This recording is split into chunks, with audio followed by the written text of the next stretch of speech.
স্বাগত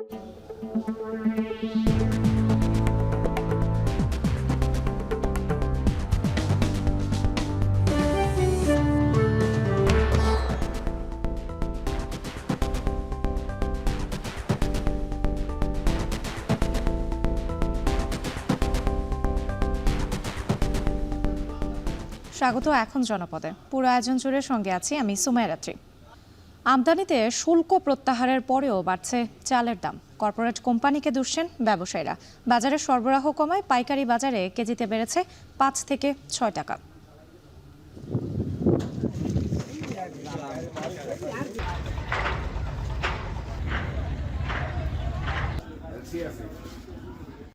টাকা মন কিনলো, আর হচ্ছে গ্রুপ অফ কোম্পানিজগুলো করে কি ১২০০ টাকা মন কিনে। কেন কিনে তারা? কম্পিটিশন করে যখন ধান কিনতে যায় অটোমেটিক ধানের বাজারটা বাড়ে। তো ধানের বাজার যখন বাড়ে চালের বাজারটা বাড়ে।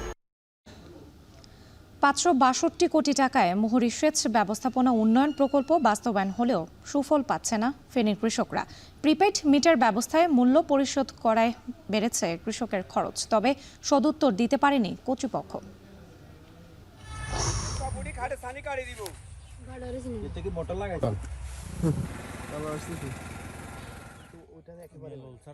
কারণ নাই, অমুক নাই, সমুক নাই, মোটর নষ্ট কিছু ফানিলে পানির পাবে আন্ডা বা রোয়ারু চারিয়েন না। ১,০০০ টাকা দিয়ে যে পানিটা পাই তখন আমরা এর থেকে ডাবল পাইতাম ১,০০০ টাকা দিয়ে পানিটা। ইতিমধ্যে আমরা প্রায় ১০০টি স্কিম সচল করতে সক্ষম হয়েছি। আরও প্রায় ২৫০টি স্কিমে আমাদের কার্যক্রম চলমান রয়েছে। এ নিয়ে এখন জনপদে থাকছে প্রতিবেদন, তবে তার আগে চালের বাজারের খবর। দেশের চাহিদার তুলনায় চাল উৎপাদন বেশি হচ্ছে। এরপরেও ব্যবসায়ীদের দাবির প্রেক্ষিতে ২ দফায় চাল আমদানিতে শুল্ক প্রত্যাহার করেছে এনবিআর। তবুও ডিসেম্বরে সরু চাল কেজিতে ৮ থেকে ১০ টাকা বেড়ে ৮০ টাকা ছাড়িয়েছে। বেড়েছে মোটা চালের দামও। এজন্য কর্পোরেট কোম্পানিকে দুষছেন খুচরা ও পাইকারি ব্যবসায়ীরা।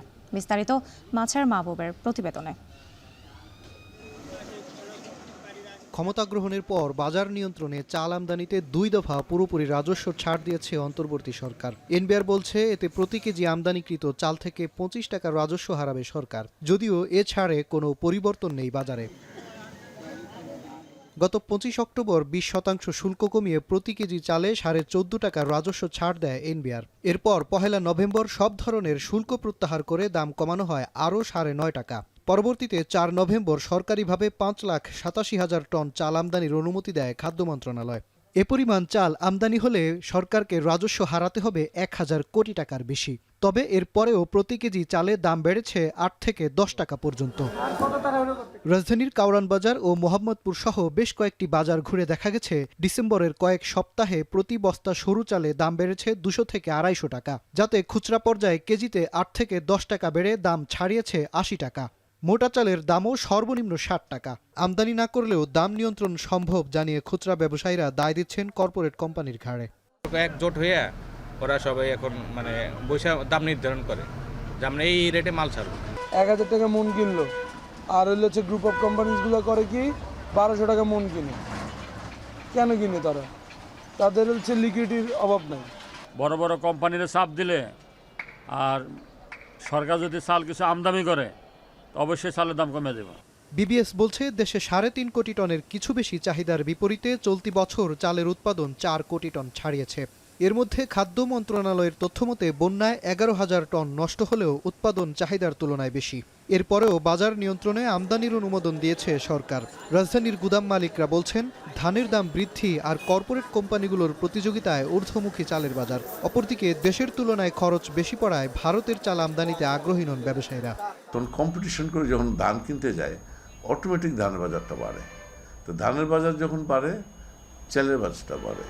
যেগুলো কর্পোরেট আছে অনেকগুলি কোম্পানি, বাংলাদেশে যত বড় বড় কোম্পানি তাদের মার্কেট আছে, যাদের অটো রাইস মিল আছে তাদেরও আপনার কম্পিটিশন দিয়ে ধান কিনে, যে ইন্ডিয়া থেকে বা অন্যান্য দেশের থেকে মাল নিয়ে আসলে সেই তুলনায় আমাদের চালের বাজারটা আরও কম বিনিময়ে। এদিকে এনবিআর ৫ লাখ টনের বেশি চাল আমদানির অনুমোদন দিলেও আমদানি হয়েছে মাত্র ১১,০০০ টন। শুল্ক কমানোর পরও কেন এই আগ্রহ? তাহলে কি বাস্তবতা না বুঝেই বাণিজ্য বিভাগ ও ব্যবসায়ীরা দাম কমাতে শুল্ক কমানোর দাবি জানিয়েছিলেন? তারা কিন্তু এক্সামশনটা এনবিআরকে দিতে বলছে। এনবিআর ৭ এক্সামশনটা দিয়ে দিছে, এটা কিন্তু ব্যবসায়ীদের চাওয়ার আগেই দিছে, এবং তখন এটা এক্সামশন দিতে দিতে আন্তর্জাতিক বাজারে বিশেষ করে ভারত সহ আমরা যেগুলো যে জায়গা থেকে নিয়ে আসি সেগুলো জায়গায় চালের দাম তারা বাড়িয়ে ফেলছে। সরকারি পর্যায়ে এটা চেষ্টা করতে হবে যে কোন বন্ধু রাষ্ট্রে দেন দরবার করে চালটা তুলনামূলক কম দামে আনা যায়। রাজস্ব ছাড়ের পরেও দাম নিয়ন্ত্রণে ব্যবসায়ীদের সদিচ্ছার অভাব দেখছেন ভোক্তা অধিদপ্তরের মহাপরিচালক। বলছেন, সরকারের রাজস্ব ছাড়ে পাওয়া অর্থে নিজেদের পকেট ভারী করছেন ব্যবসায়ীরা, কিন্তু এর তদারকির দায়িত্ব কার? আমদানিকারকরা, তার সাথে আপনার পাইকারি থেকে শুরু করে ব্যবসায়ীরা সম্ভবত এই মেসেজটা এখনও নেয় নাই। হয়তো বা চাপ সৃষ্টি যদি না নিতান্ত প্রয়োজন মনে হয় যে আর হচ্ছে না, তখন হয়তো গভর্নমেন্ট নানা অন্যভাবে যাবে। বর্তমানে এক মৌসুমে সরকারি গুদামে চালের মজুত সক্ষমতা নেমেছে মাত্র ৮ লাখ টনে। অপরদিকে চাল মজুত করায় প্রতিযোগিতায় নেমেছে কর্পোরেট কোম্পানিগুলো, যার ফলে চাহিদার তুলনায় চালের উৎপাদন বেশি হওয়ার পরেও চালের দাম নিয়ন্ত্রণ সরকারের হাত ফসকে ব্যবসায়ীদের হাতেই থেকে যাচ্ছে বলে মত সংশ্লিষ্টদের। মাঝার মাহবুব, এখন ঢাকা। চাঁদপুরের পুরান বাজার পাইকারি আড়তে কমেছে চালের সরবরাহ। এর প্রভাবে কেজিতে ৫ থেকে ৬ টাকা পর্যন্ত বেড়েছে দাম। এ নিয়ে আরও জানাতে যুক্ত হচ্ছেন তালহা জুবাইর। তালহা, ভরা মৌসুমেও চালের সরবরাহ কমার কারণ কি, এবং দাম যে বৃদ্ধি পেয়েছে ক্রেতাদের মাঝে আসলে প্রভাবটা কি দেখছেন?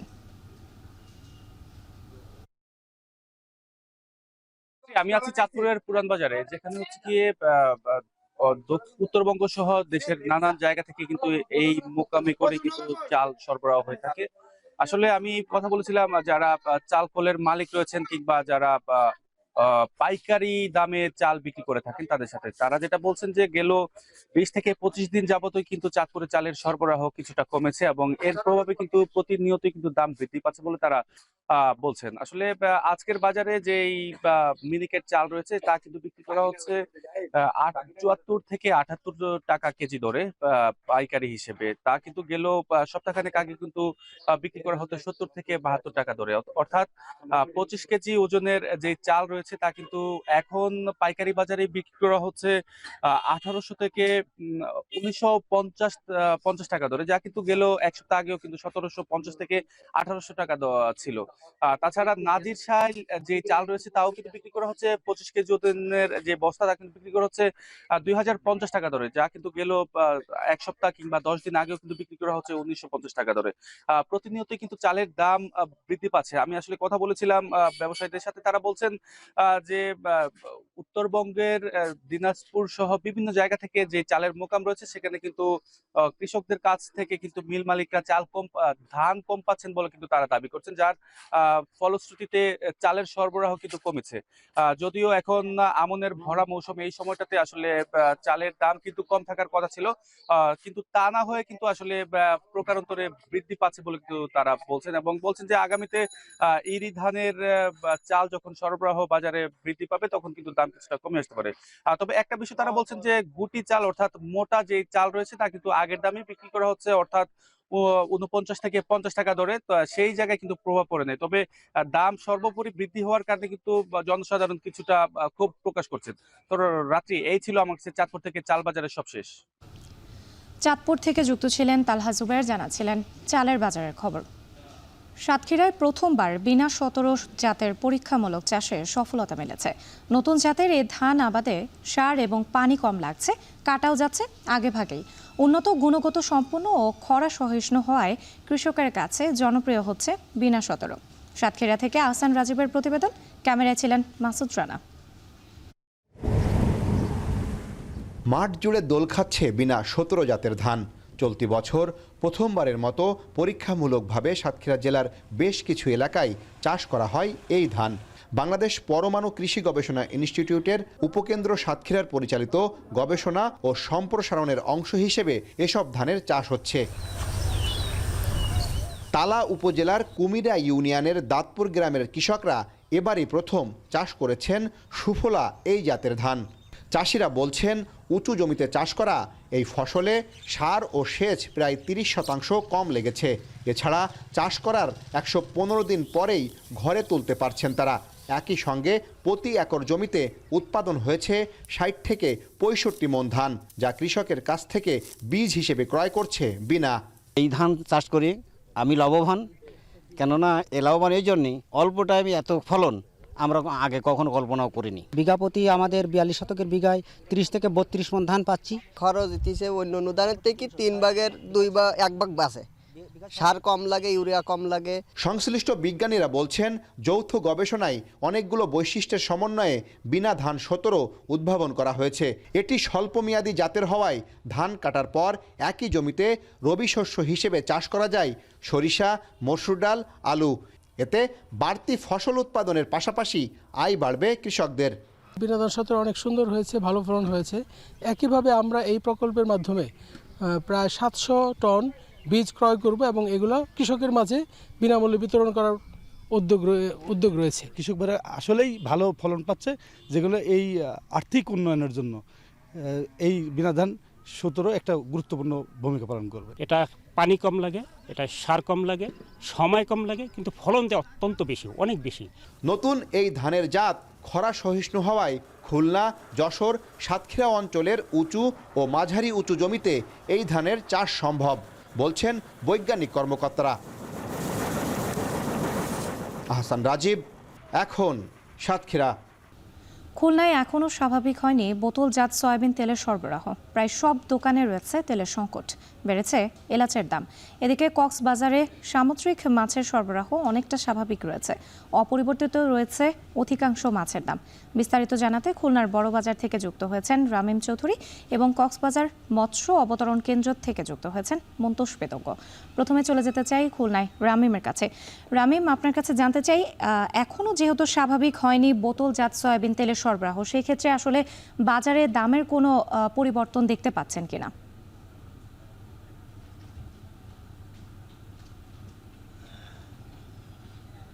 দেখেছি যে গত 2 থেকে 3 মাস ধরে কিন্তু বোতলজাত যে সয়াবিন তেল রয়েছে সেটির কিছুটা সংকট কিন্তু বাজারে ছিল।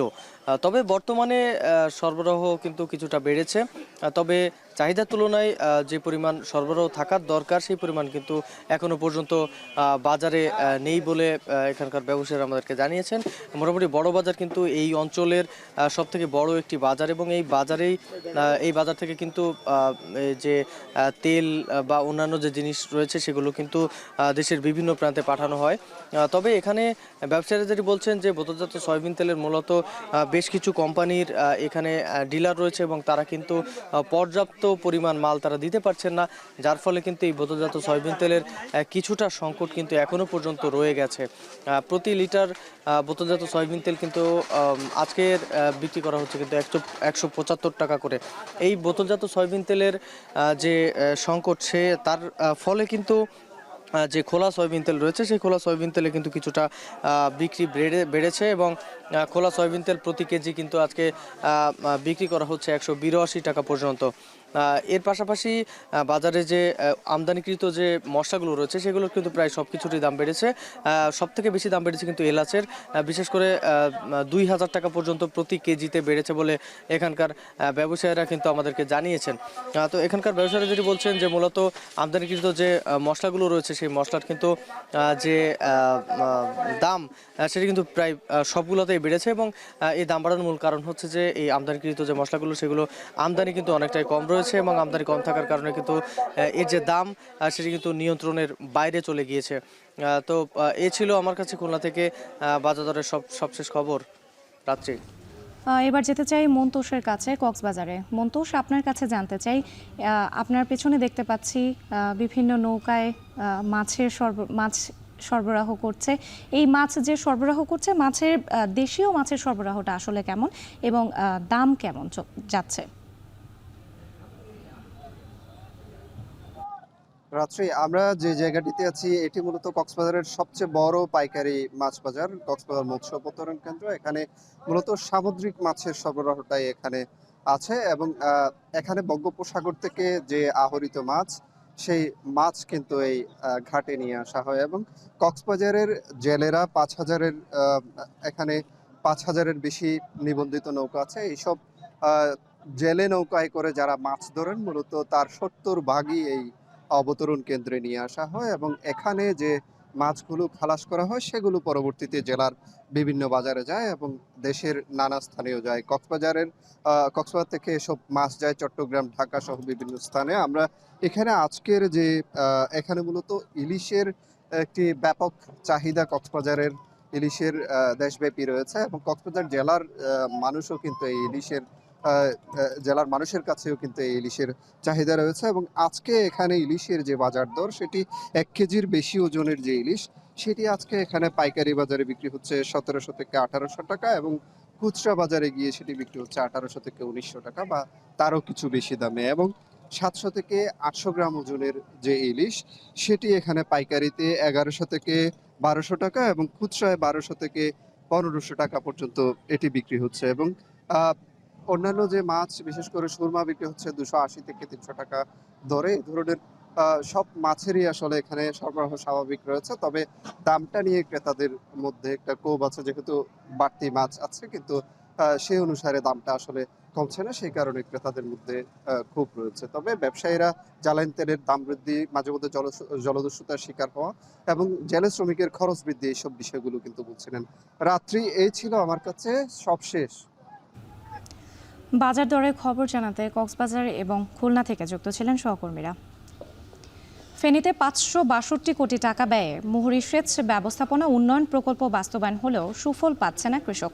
প্রকল্পের আওতায় ভূগর্ভস্থ পাইপলাইনের মাধ্যমে জমিতে দেয়া হয় সেচের পানি, আর প্রিপেইড মিটার ব্যবস্থায় মূল্য পরিশোধ করতে হয় কৃষকদের। তাদের অভিযোগ, আগের চেয়ে এই পদ্ধতিতে বেড়েছে খরচ, যদিও এ বিষয়ে সদুত্তর দিতে পারেনি কর্তৃপক্ষ। বিস্তারিত সোলাইমান টালিমের প্রতিবেদনে। গত বছর আগস্টে বন্যায় ফসলের মাঠে বুক পরিমাণ পানি থাকলেও এখন শুকিয়ে জৌচির।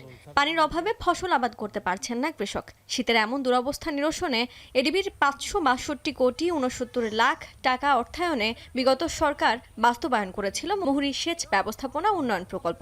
কথা ছিল বৈদ্যুতিক পাম্পের সাহায্যে ভূগর্ভস্থ পাইপলাইনের মাধ্যমে খাল থেকে জমিতে সেচের পানি সরবরাহ করা হবে। এতে কৃষকের খরচ হবে কম।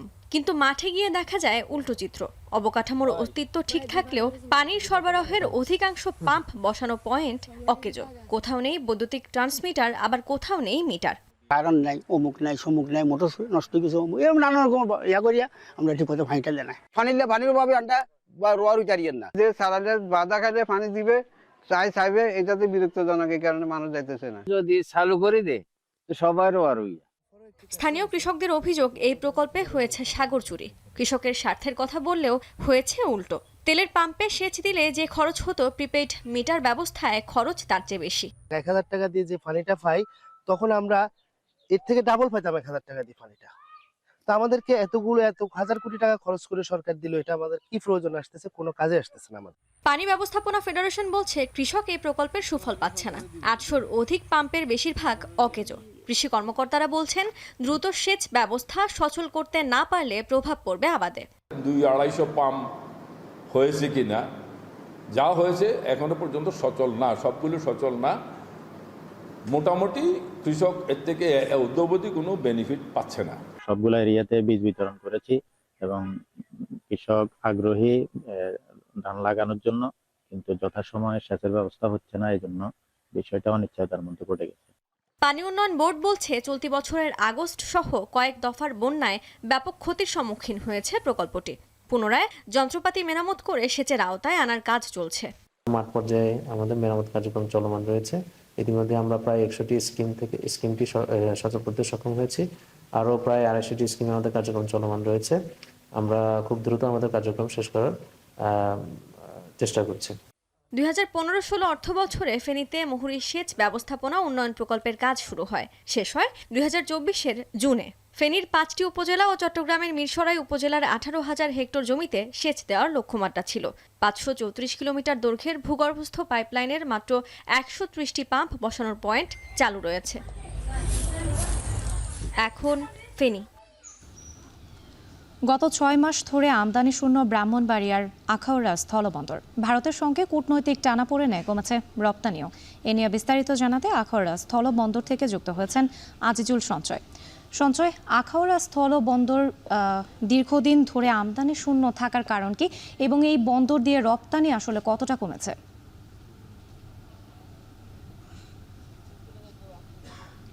রাত্রি, আপনার প্রথম প্রশ্নটি দিয়ে যদি শুরু করে, আসলে মূলত এই বন্দর দিয়ে ভারত থেকে যেসব পণ্য আমদানির অনুমতি রয়েছে তার বেশিরভাগই কিন্তু আসলে এই যে ত্রিপুরার বাইরের রাজ্যগুলো থেকে আনতে হয়, এবং এর ফলে আসলে আমদানির যে খরচ, সেই খরচটি মিটিয়ে আসলে তারা খুব ভালো মুনাফা করতে পারেন, এবং সেজন্যই আসলে তারা এই বন্দর দিয়ে এখন পণ্য আমদানি করছেন না। আমি যদি আপনাকে একটু যদি বলি, আসলে গত চলতি যে অর্থবছর যেটি চলছে 2024-25 অর্থবছর, এই অর্থবছরে কিন্তু গত 6 মাস অর্থাৎ জুলাই থেকে ডিসেম্বর পর্যন্ত কিন্তু ভারত থেকে কোনো পণ্য আসলে আমদানি হয়নি, এবং আসলে এর জন্য এই যে বন্দরের যে আসলে যে রাজস্ব আয়ের যে কার্যক্রম, সেটিতে কিন্তু একটি ভাটা পড়ে আছে। মূলত পণ্য আমদানি না হওয়ার ফলে কোনো ধরনের গত 6 মাস আসলে বন্দর কর্তৃপক্ষ কোনো ধরনের রাজস্ব আসলে আদায় করতে পারেনি। তবে আসলে এই বন্দর থেকে কিন্তু আসলে রাজস্ব আয়ের কিন্তু আরেকটি কিন্তু আছে। সেক্ষেত্রে হচ্ছে এই যে বন্দর যে আসলে যে যাত্রী পারাপার হয় অর্থাৎ ভারতে, সেই যাত্রীদের থেকে কিন্তু প্রায় 1000 টাকা করে ভ্রমণ কর আদায় করা হয়, এবং এটি আসলে এখন এই মুহূর্তে বন্দরের রাজস্ব আয়ের কিন্তু অন্যতম মাধ্যম হয়ে দাঁড়িয়েছে। এছাড়া রাত্রি আসলে ভারতে পণ্য যে রপ্তানি পরিমাণ, সেটিও কিন্তু কমে গিয়েছে। মূলত হিমায়িত মাছ ব্যতীত অন্যান্য যেসব পণ্য আছে, সেই পণ্যগুলো কিন্তু প্রায় অন্তত 20-25% পর্যন্ত কিন্তু পণ্য কিন্তু রপ্তানি কমে গিয়েছে। একটু তথ্য আপনাকে দিয়ে রেখে রাত্রি, এই বন্দর দিয়ে গত 6 মাসে ভারতের রপ্তানি হয়েছে 243 কোটি টাকার পণ্য। যদিও আসলে এর চাইতে বেশি পরিমাণ কিন্তু পণ্য আসলে রপ্তানি হওয়ার আশা কিন্তু করছিলেন এখানকার যারা ব্যবসায়ী আছেন তারা। আমরা কথা বলেছিলাম এখানকার ব্যবসায়ীদের সঙ্গে, তারা বলছেন যে এই যে আসলে যে চলমান যে কূটনীতিক টানাপোড়েন চলছে ভারতের সঙ্গে, যার ফলে কিন্তু আসলে এখন ভারতের রপ্তানিটি কমছে। তবে তারা বলছেন যে আসলে এই সমস্যাটি যদি নিরসন হয়, তা সেক্ষেত্রে আসলে পণ্যের রপ্তানি কিন্তু আবার বাড়বে। তো রাত্রি আমার কাছে এই ছিল আখাউড়া স্থলবন্দর থেকে এখানকার আমদানি রপ্তানি সংক্রান্ত সবশেষ তথ্য। গত 6 মাস ধরে আখাউড়া স্থল বন্দর আমদানি শূন্য হয়ে পড়েছে। এই বিষয়ে বিস্তারিত জানাচ্ছিলেন আজিজুল সঞ্চয়। চট্টগ্রাম নগরীর যানজট নিরসনে আনুষ্ঠানিকভাবে চালু হয়েছে 16 কিলোমিটার দীর্ঘ এলিভেটেড এক্সপ্রেসওয়ে।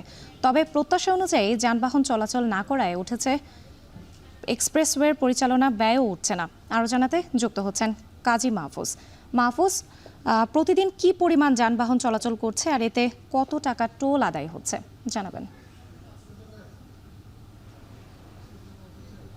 দেখুন, এই এলিভেটেড এক্সপ্রেসওয়ে, যেটি শহীদ ওয়াসিম আকরাম এলিভেটেড এক্সপ্রেসওয়ে হিসেবে এখন পরিচিতি পেয়েছে, এটি টোল আদায়ের যে আনুষ্ঠানিক উদ্বোধন তার ৪র্থ দিন আজ। আমরা প্রথম যে 3টা দিন পার করেছে সেই তথ্য অনুযায়ী যেটি দেখতে পাচ্ছি যে আসলে প্রত্যাশিত যে টোল আদায় সেটি কিন্তু একেবারে হচ্ছে না।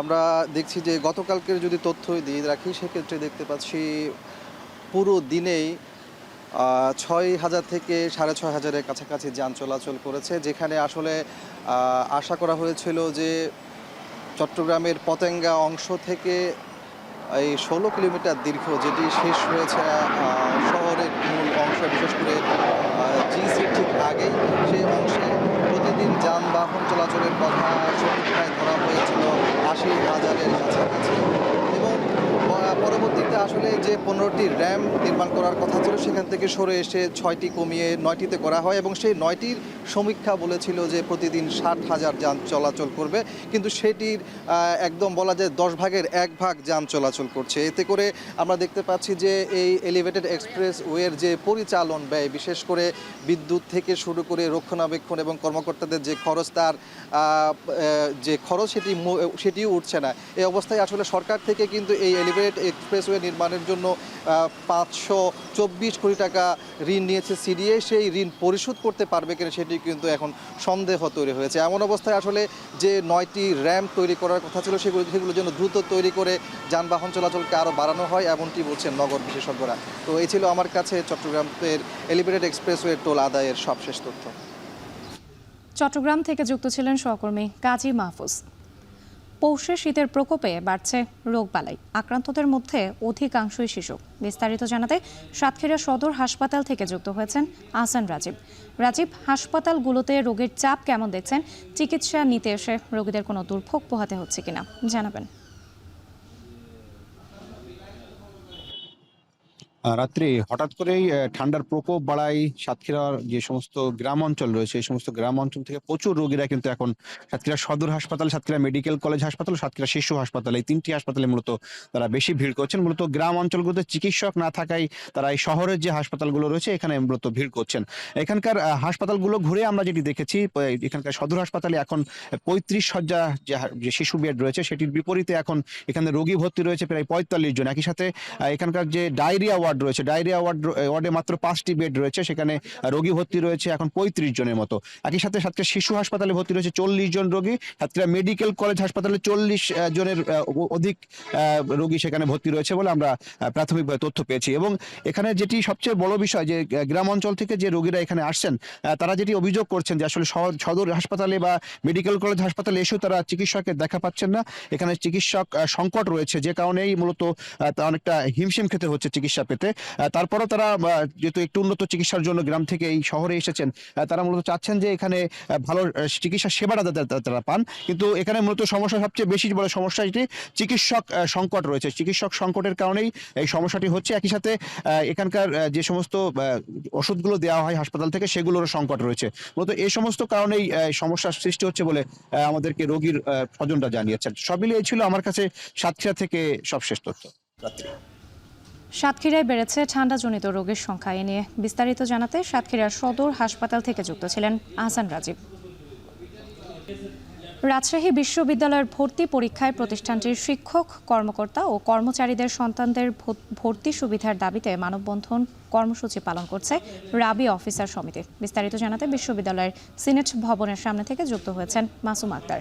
মাসুমা, এই যে মানববন্ধন কর্মসূচি চলছে, মানববন্ধন থেকে ঠিক কি দাবি তোলা হচ্ছে বিস্তারিত জানাবেন।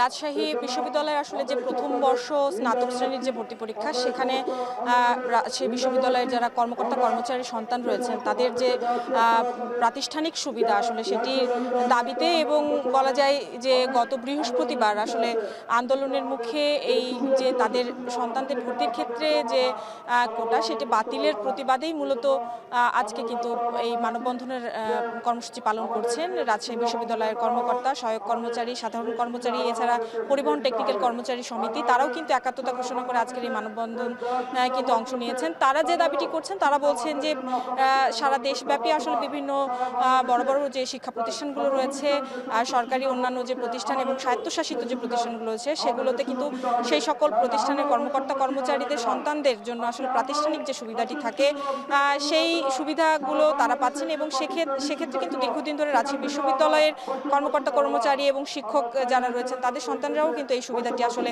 পেয়ে এসেছেন। তবে হঠাৎ করে এটি কিন্তু অমানবিকভাবে বা বৈষম্য করেই কিন্তু এটি বাতিল করা হয়েছে বলে কিন্তু তারা দাবি করছেন। তারা একই সাথে বলছেন যে তাদের সন্তানদের দীর্ঘদিন ধরে যে সুবিধাগুলো পেয়ে এসেছেন সেই সুবিধাটি হঠাৎ করে বাতিল করাতে কিন্তু তারা বৈষম্যের শিকার হচ্ছেন বলেও কিন্তু তারা জানাচ্ছেন, এবং বলছেন রাজশাহী উপাচার্য বা প্রশাসনের দৃষ্টি আকর্ষণ করে তারা দাবি করছেন সেটি পুনর্বহাল করার জন্য তারা কিন্তু দাবি করছেন। এবং এই মানববন্ধনের মধ্য দিয়ে তারা কিন্তু বলছেন যে এই যে জুলাই অভ্যুত্থানে কিন্তু তারাও আসলে সাধারণ শিক্ষার্থীদের পাশে কিন্তু দাঁড়িয়েছেন এবং এই আন্দোলনে তারাও সক্রিয় অংশগ্রহণ বা ভূমিকা রেখেছেন বলছেন। এবং তাতে করে আসলে তারা এই অধিকার থেকে হঠাৎ করে বঞ্চিত হওয়ায় তারা কিন্তু বেশ কিছুটা আসলে বিব্রত বলা যায়, এবং সেক্ষেত্রে কিন্তু তারা বলছেন যে এটি তাদের জন্য অনেক বেশি কষ্টকর হয়ে যাচ্ছে।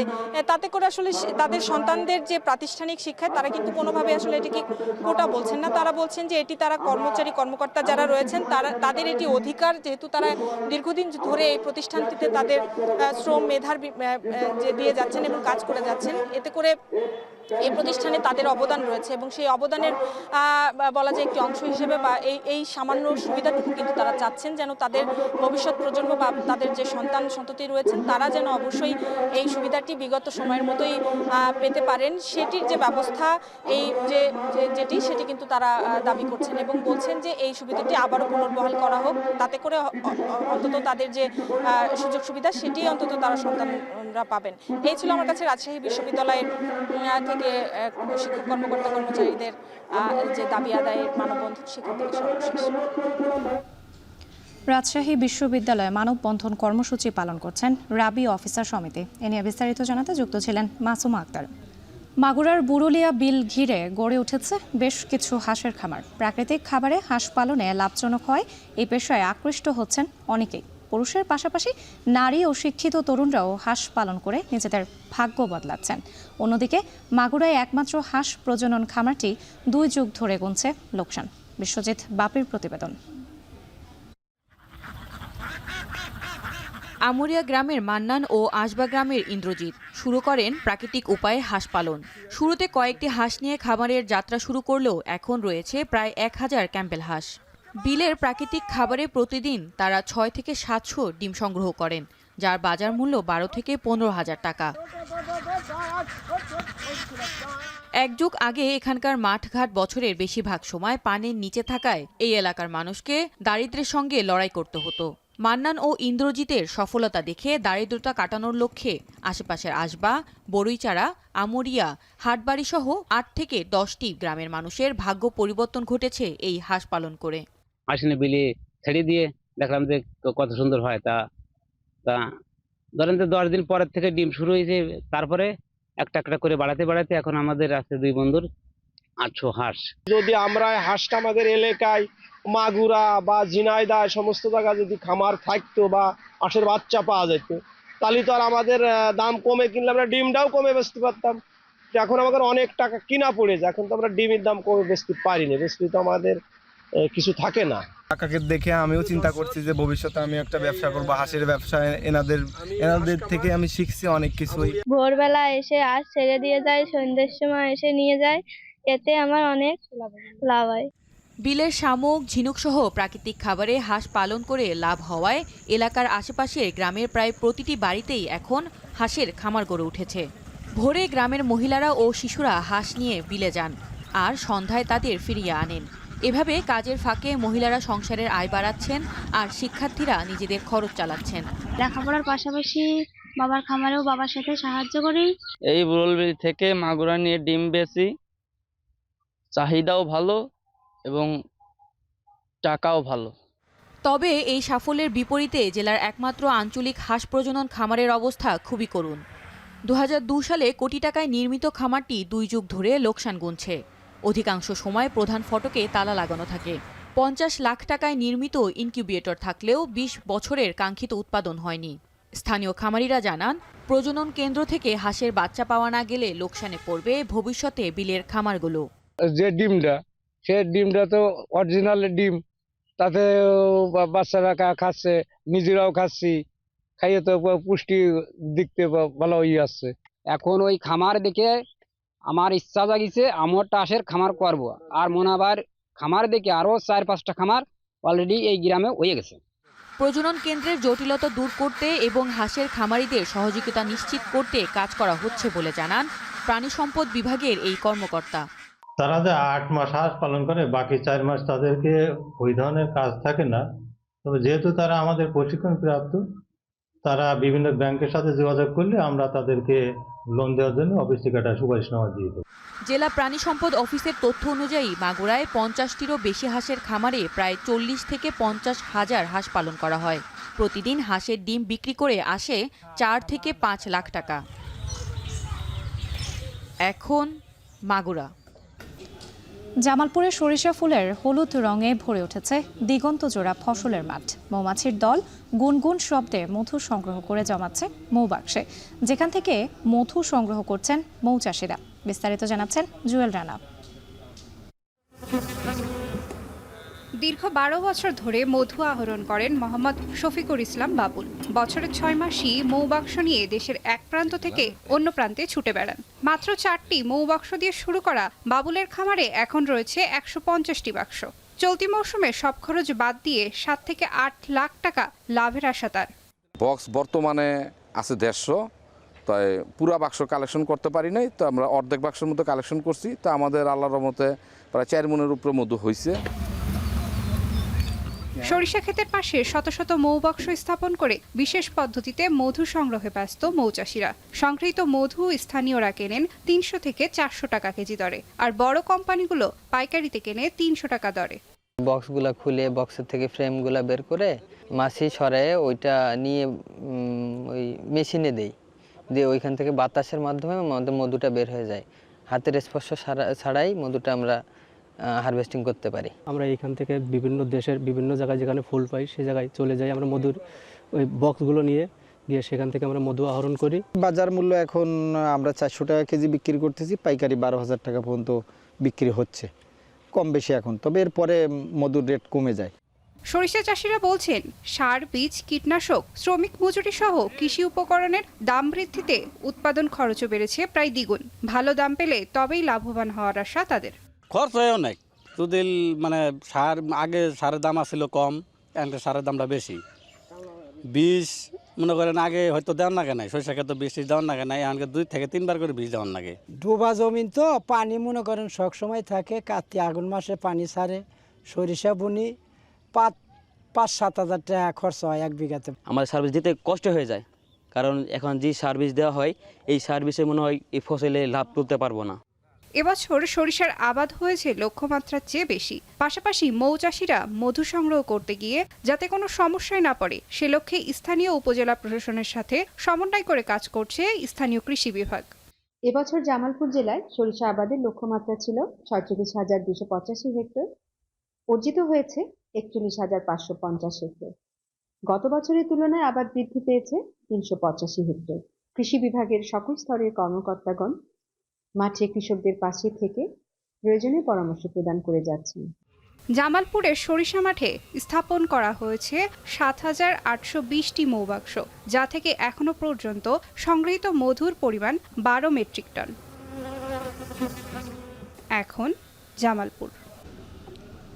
ধামরাইয়ের শীতকালীন সবজির বাম্পার ফলন পেয়েছেন চাষিরা। চাহিদা থাকায় মিলছে ভালো দামও, তবে কিছুটা জমিতে পোকার আক্রমণে লোকসানে পড়েছেন কেউ কেউ। কৃষি সম্প্রসারণ অধিদপ্তরের প্রচেষ্টায় সবজিতে লাভবান হওয়ার প্রত্যাশা কৃষকদের। হুমায়ুন কবিরের প্রতিবেদন।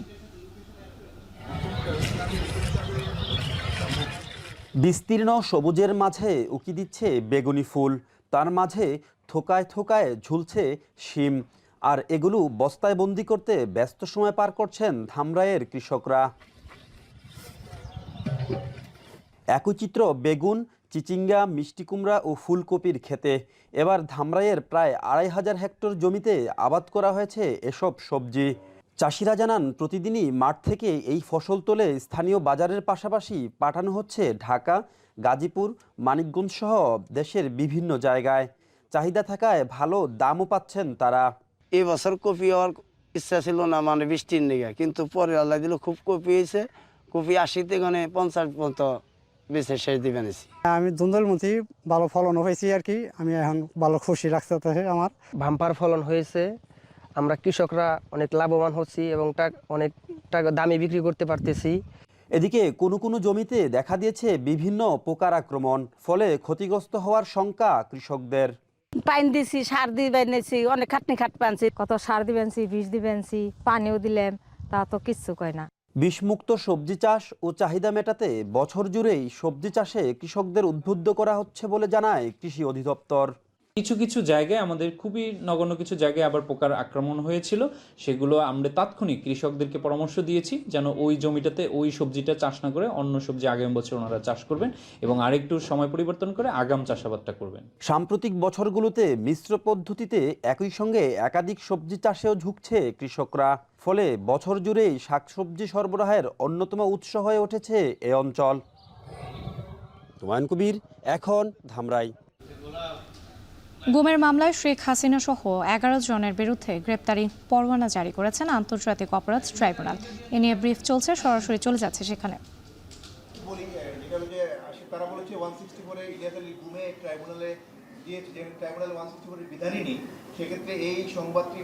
কোন পত্রিকা আমি বলেছি, কোন পত্রিকা কি নিউজ ছাপা হয়েছে সেটার জন্য আমি প্রশ্নের জবাব দেওয়ার জন্য I am not the fit person.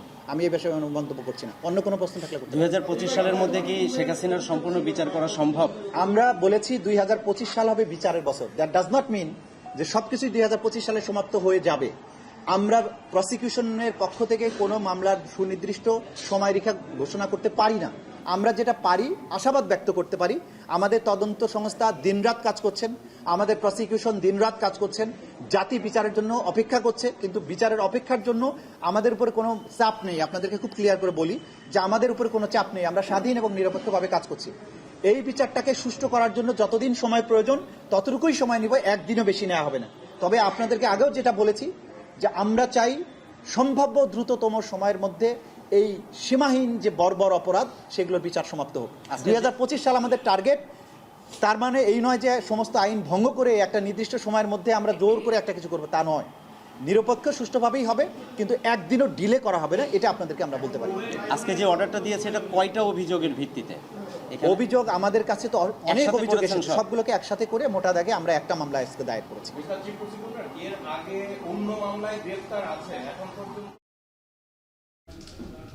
গুমের মামলায় শেখ হাসিনা সহ 11 জনের বিরুদ্ধে গ্রেপ্তারি পরোয়ানা জারি করেছেন আন্তর্জাতিক অপরাধ ট্রাইব্যুনাল। এ নিয়ে ব্রিফ চলছিল, সেখানে যুক্ত ছিলাম সরাসরি। এখন জনপদ শেষ করছি। এখন টেলিভিশন ওয়েবসাইটে দেখতে ভিজিট করুন www.এখন.tv। এছাড়া ফেসবুকে দেখতে ভিজিট করুন facebook.com/tvtotekhon এবং ইউটিউবে এখন টেলিভিশন দেখতে ভিজিট করুন youtube.com/c/ekhon tv।